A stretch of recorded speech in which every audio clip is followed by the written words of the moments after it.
in the late 1990s, cities were literally on the chopping block. 25, 30 years ago, people thought cities were dead.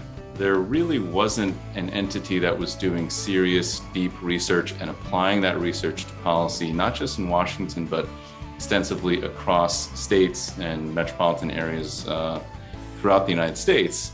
One of the most important, one of the most enduring accomplishments of Brookings Metro over their first 25 years has been to change the perception and the narrative about cities.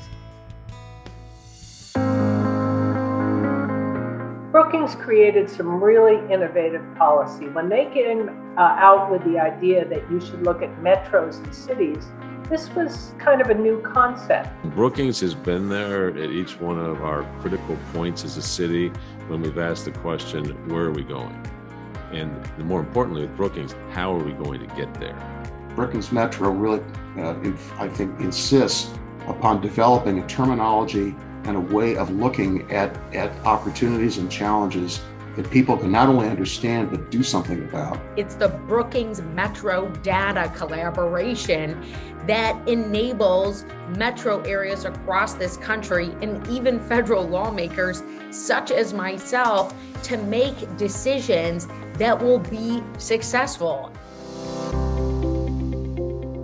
So many of today's most pressing challenges, racial and economic disparities, segregation, climate crises, are interconnected and they're systemic, and so they require interconnected and systemic solutions.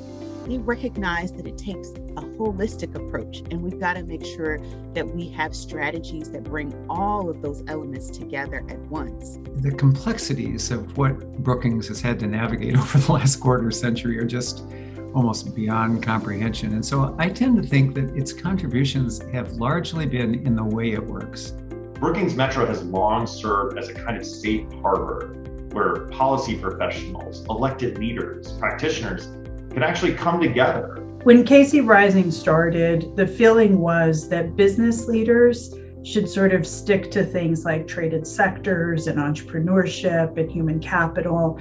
And there was a point in 2017, because of conversations with Brookings, where we expanded that and we elevated placemaking and inclusion. A couple of things really stand out to me. One is how deeply embedded racial equity and inclusion and anti-racism has become in Brookings Metro. Too often we take advice from the muckety-mucks of the world, the people with money, the people with positional power, but they are often distant from the actual problem itself.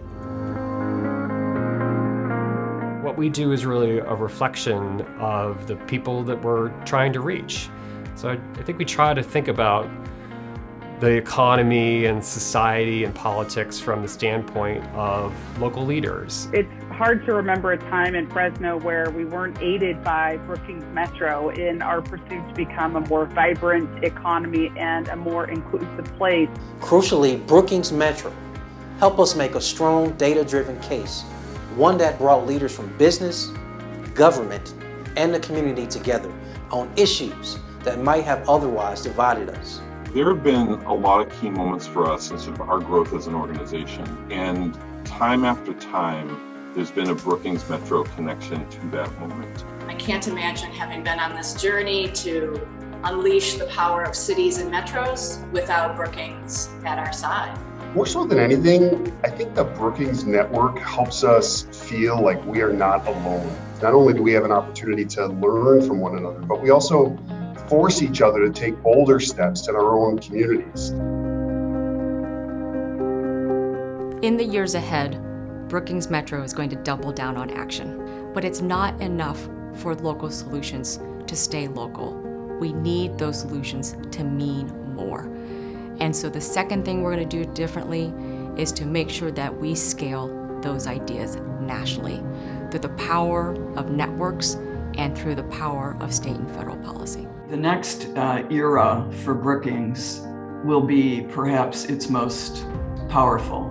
Brookings Metro is just absolutely indispensable to understanding the core dynamics that are reshaping American life in the 21st century. For me, success means we're going to have solutions at scale to the issues of economy, racial justice, and climate.